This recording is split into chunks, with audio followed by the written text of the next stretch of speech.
I decided to run these things back a full 300 frames, and so we could just see this whole event transpire with the huge radiation bleed. As you can see, everything was going along pretty well until about here. There's the dates and the times. It's running pretty quick. That's 11:04 when we got that big bleed. These are the belts at 10,000 electron volts, 20 keV, 50 keV, 200,000 electron volts, 425,000 electron volts. That's a million electron volts, and 2 million. So as you can see, it was going along well, normal for what we've been seeing up until about 11:02. That's when this thing changed color seriously. And I'll show it to you on the 100 keV and the 4 MeV on another screen where I got the space weather magnetosphere XY, ZY, and magnetopause simulations. But so we'll let it run through one more time. So here we go, 11:02. That's when pretty much all started. And as you can see, wow, just let it go. See that one? We got that one intrusion that was on 11:04. See when this false bow shock got extended all the way into steep as our geosynchronous Earth orbit at 22,236 miles. So here we go again. See 11:1. It's still fairly normal colors. The blues, dark blues, light blues. This is pretty normal for this 2 MeV. And then there's 11:3. It starts to change. We've got one shot of energy into the magnetopause, and there's the big one there at 11:4. Got it up here also on these Fock radiation belt L shell times, and these L shells are Earth radii. So that's 1 Earth radii, 2 Earth radii, 3 Earth radii, 4 Earth radii. So these are measuring the or giving you the representation of the electron volt energy in the different L shells 1 through 8 above the Earth. So you can see it here. There's 11:3. That's when things kind of went crazy. This is the 10 to 4,000, so that's a conglomeration of all of them together. So you can see where.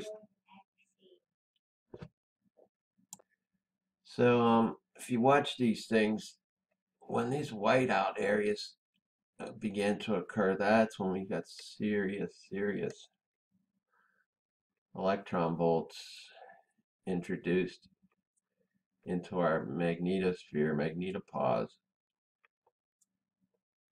So there's 11:7, 11:8, it's fixing to turn over. Okay, there's 11:1. See how pretty much normal it looked? Then 11:2, watch, there's going to be an intrusion.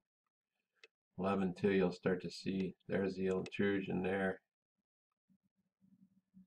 And 11:3, blam, we got hit with something. It cracked the radiation belts, cracked into our inner magnetopause area, is my take. So you can kind of tell that this is at the 400 to 1900 keV. So that's 400,000 to 1,900,000 electron volts. And then there's 1,900,000 to 4 million electron volts. 1 million, yeah. So if you watch along there, everything was going along pretty good until 11:3. And then, I don't know, we still had some low energy electrons down here in the lower L shells, 1 through 3 and 4, up to about 400 keV. And even at 400, we're still getting something. But here it comes again, 11.2. See all the intrusion? It all piling up, and then all of a sudden it whites out.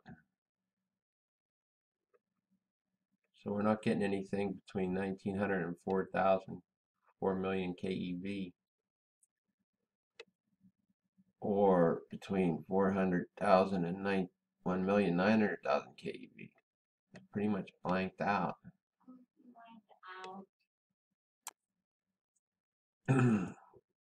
So I don't know how you want to interpret that, but I would say there was still some low energy stuff, like I pointed out in last night's video, but it's still high enough to be ionized radiation, down as low as below the 1 L shell. So that's like about 2,000 miles above the Earth. That would be my take.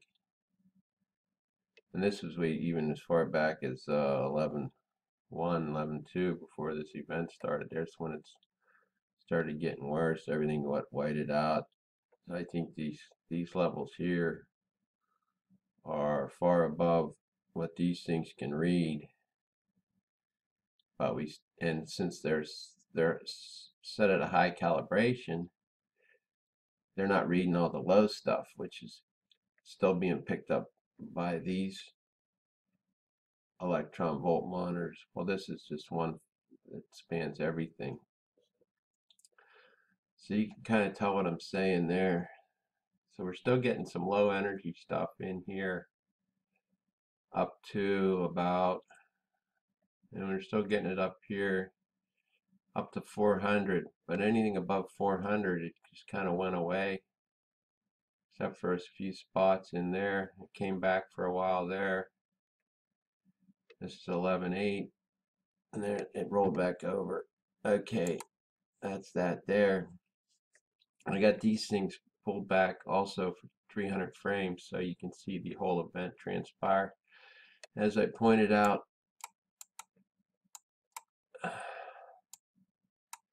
what the heck's going on?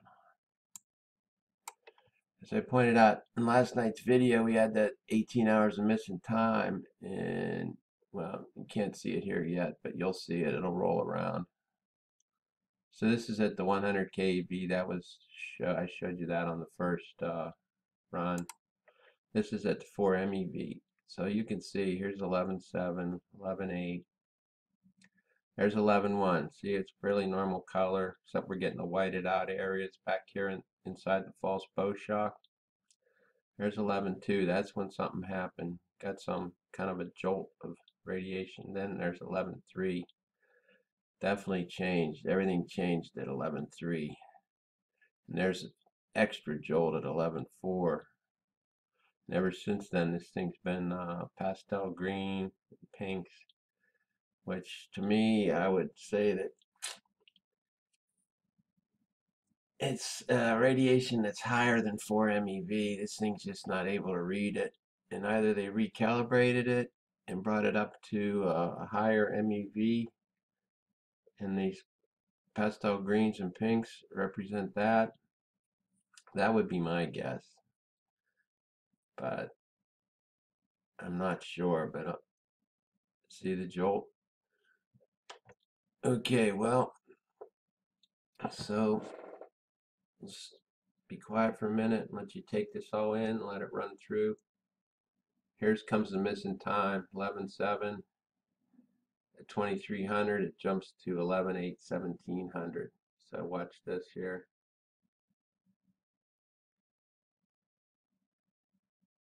Okay, here comes 23. There it goes, 11.8, 17. So we had 18 hours of missing time. No telling what happened there. Could have had a complete magnetopause reversal. I don't know.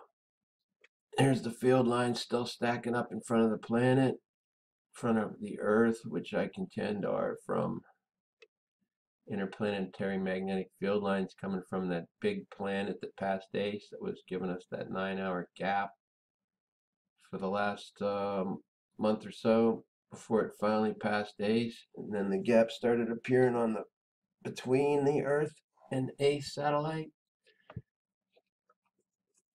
and on the data feed was compromising the data feed until about a week or so after that.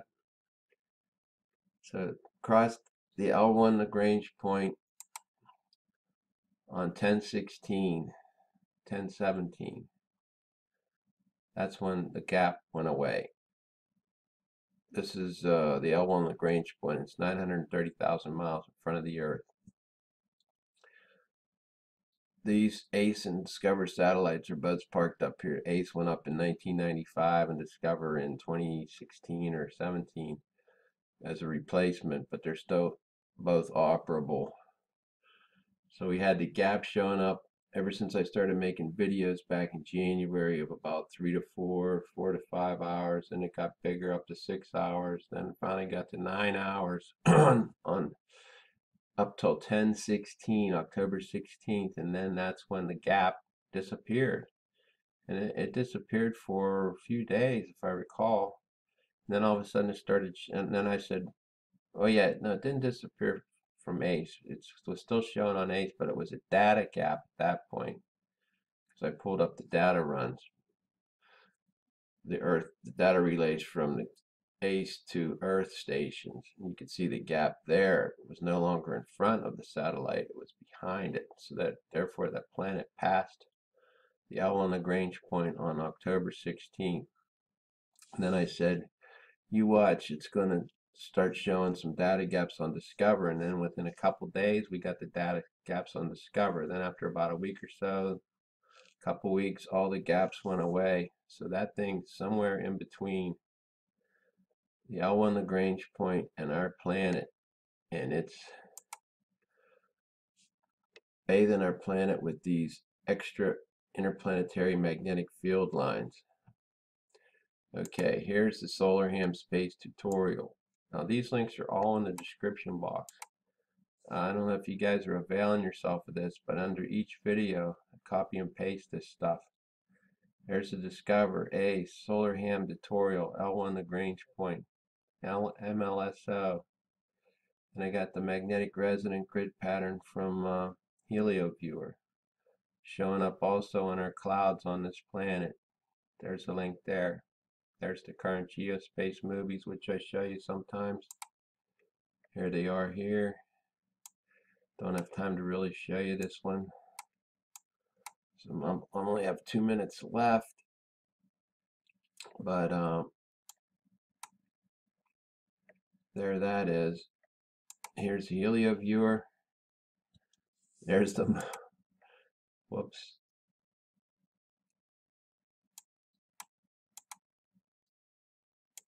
There's the one I showed you a couple days ago, yesterday. Well, it was late, early in the morning on 11/8. That big object crossing in front of the sun.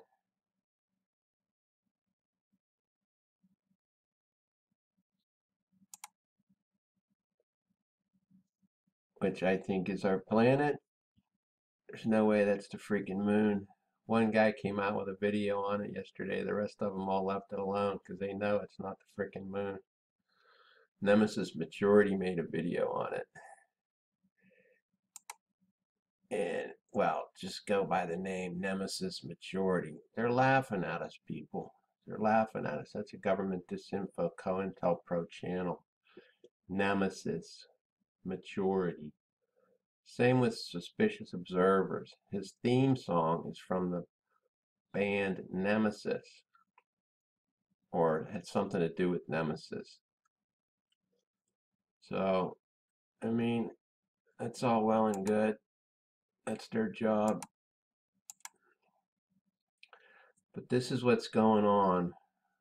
The links are in the description box. You can investigate it for yourself. We're still being bathed in ionized radiation. Anything above 100,000 electron volts produces ionized radiation by stripping electrons from atoms, and at 4 MeV or higher, you get some serious gamma ray action. Oh well, I'm running out of time.